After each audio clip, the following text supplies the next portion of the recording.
Bazalwane, uNkulunkulu uyafika kumina ekuseni namhlanje. Uyafika uzokhuluma ngokuthi intuthu iphumile. uNkulunkulu uyangikhombisa intuthu. Intuthu iphuma kwizinto koshimela. Oshimela laba basemafemini. I know ukuthi wonke umuntu uyabazi. Mayiphuma le smoke siyagcwala.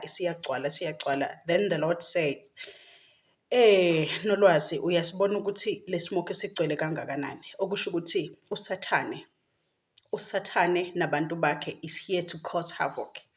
Uthi usathane wehlile uzokhoza ubugcwelegcwele, uzobanga umsindo, uzokwenza into engafuneki. Uthi ngiyakuncenga wena onamandla, uthi ngiyakucela, uthi khuleka ngoba wena kanawo amandla okukunqoba, kodwa abantwana bami uzokwazi ukubanqoba.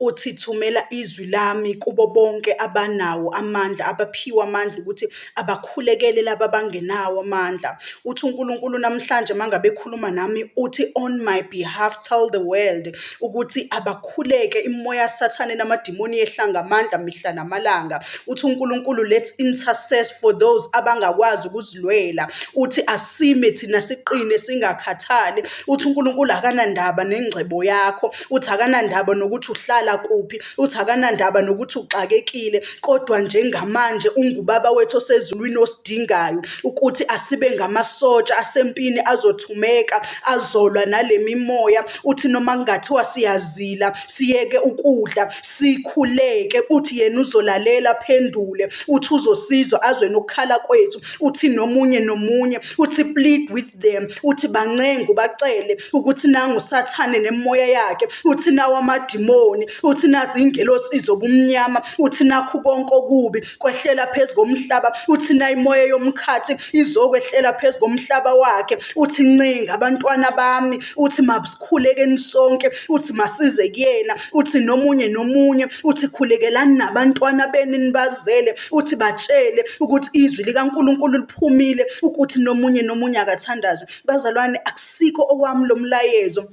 akusiko mina ovuke wacabanga ukuthi akazonixusa akazontshela, kodwa umoya ongcwele, umoya kaNkulunkulu uthi Nolwazi khuluma nabo, nobakheli batshela ukuthi imoya kaSathane ihlasele izokhoza ihavoc phezulu kwamakhaya abo, phezulu kwemindeni, phezulu kwemishado, phezulu kwezikole, phezulu kwamabandla, phezulu kwabafundisi. uSathane uzodestroya, uSathane uzolimaza khona, kodwa masingamvumeli, uthi sinayo indlela yokulwa naye simnqobe. Uthi kanjena mangabe kukanjena nathi let's declare war against the devil. Uthi makunjena nathi asiunyakazisele umbuso wobumnyama. Uthi makunjena masingavumeli ukuhlulwa. Uthi mihla namalanga uSathane nebandla lakhe bayasebenza. Uthi abalala usuku nemini thina silala kanjani. Uthi bakuncenga abantwana bami, abantwana baNkulunkulu, on behalf of God ngizoncenga, phakamani lizweni izwi lakhe, thandazani, let us pray, let us intercess. Senzeni konke, asiba ama-intercessor for those abangenawo amandla. Asincengeni kuNkulunkulu, asikhulekeni, asigxileni ezwini lakhe. Uthi isikhathi sokuba namahloni nokusaba sekho. Uthi ama-devil worshippers lapha ngaphandle, uthi zonke izithunywa zikaSathane, uthi zonke ingelosi zobumnyama azinandaba zinamahloni. Uthi they are spreading his word. Uthi zonke lezi ingelosi zobumnyama uthi zigcwele, uthi azinamahloni, zenza noma ngayini. Uthi zigcwele emgaqweni, igazi liyachitheka. Uthi amabandla aphelile, uthi abantwana bakhinja isekho, kodwa namhlanje uthi ngizosebenzisa intsha, uthi ngizovuka ngene. I'm here pleading with you. Asivukeni bantwana bakaNkulunkulu, asithandazeni. Ngizoncenga on behalf of uNkulunkulu. Ngizoncenga. Let us fast. Asizileni ukudla. Njengokusho kwezwi lakhe kuMateyu uthi okunye ukuzukuphuma ngani kungekuzila, kungekukhuleka. Asikhaleni kuyena. Nomunye uthi mina ngikhalile uNkulunkulu azangizwe. Ngiyakucela asikhulekeni. uNkulunkulu wehlile and wehlele thina sonke. Asikhaleni kubaba abantwana bakaNkulunkulu.